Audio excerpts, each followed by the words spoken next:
নিৰ্বাচনৰ কাৰণে আমাৰ দলে বহু আগৰ পৰাই কাম কৰি আছে। পঞ্চায়ত ডেলিমিটেশ্যন ৰাজ্য চৰকাৰে কৰিলে। পঞ্চায়তবিলাকৰ আগৰ যিটো সীমা বহু সলনি হৈছে, জিলা পৰিষদৰ সীমা সলনি হৈছে, ৱাৰ্ডৰ সীমা সলনি হৈছে।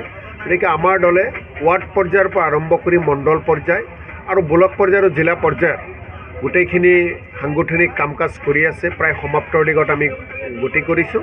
আমি পঞ্চায়ত নিৰ্বাচনলৈ সাজু আৰু অহা পঞ্চায়ত নিৰ্বাচনত আমাৰ দলে অসমৰ প্ৰায় সংখ্যক জিলা পৰিষদ, আঞ্চলিক পঞ্চায়ত আৰু পঞ্চায়ত আমি গঠন কৰিব পাৰিম বুলি আমি বিশ্বাসী।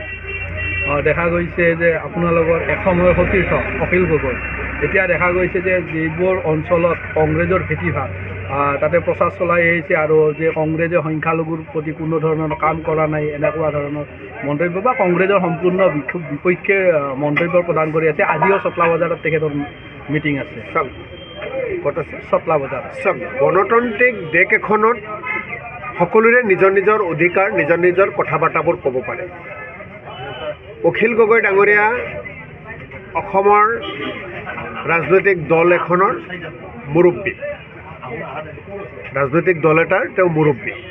গতিকে তেওঁৰ ৰাজনৈতিক দলক শক্তিশালী কৰাৰ কাৰণে তেওঁ বিভিন্ন প্ৰান্তত সভা সমিতি কৰিব। তাত আমাৰ কোনো বাধা নাই আৰু তাক লৈ আমাৰ কোনো আক্ষেপো নাই।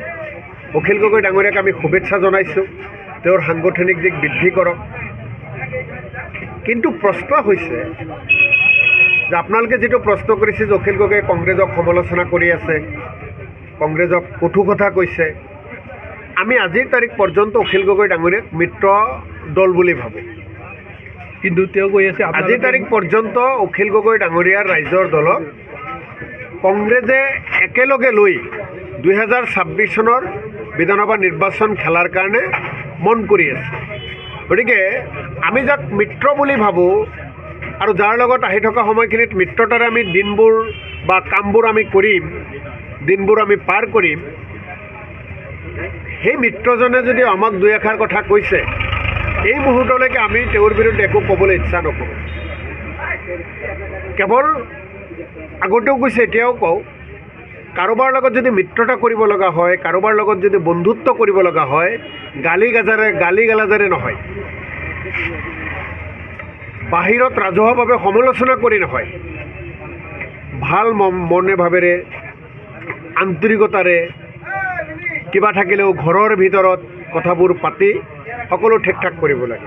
গতিকে অখিল গগৈ ডাঙৰীয়া আৰু ৰাইজৰ দলে সিদ্ধান্ত ল'ব,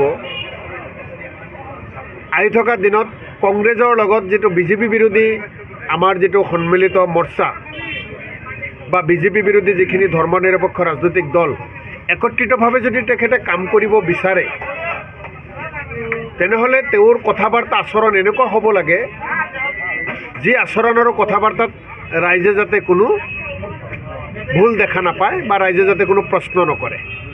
তেওঁ কৈছে কংগ্ৰেছে মিত্ৰতা ধৰ্ম পালন কৰিব পৰা নাই আৰু 126টা সমষ্টিৰ ভালেকেইটা সমষ্টিত তেওঁ প্ৰাৰ্থিত্ব প্ৰদান কৰিব বুলি অখিল গগৈ ডাঙৰীয়া আৰু ৰাইজৰ দলক শুভেচ্ছা জ্ঞাপন কৰিছোঁ।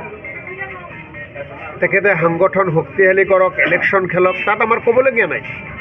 কিন্তু আমি মিত্ৰতা কৰিব বিচাৰোঁ আৰু আমাৰ লগত মিত্ৰতা কৰিবলৈ হ'লে গালি গালাজেৰে নহয়, ভাল কথা বাৰ্তা আচাৰ ব্যৱহাৰেৰে একেলগে মিত্ৰতা কৰিব লাগিব। আপুনি বৰ্তমানো আশাবাদী যে 26ত একেলগে মিত্ৰতা হৈ অসমৰ ৰাইজে 2026ত বিজেপিক বিদায় দিয়াটো বিচাৰে আৰু বিজেপিক বিদায় দিয়াৰ কাৰণে কংগ্ৰেছ দলে ধৰ্ম নিৰপেক্ষ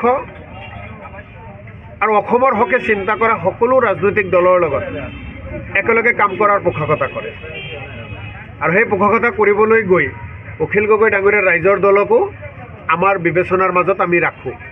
যিকোনো খবৰৰ বাবে যোগাযোগ কৰক 7099017330 অথবা 7099017990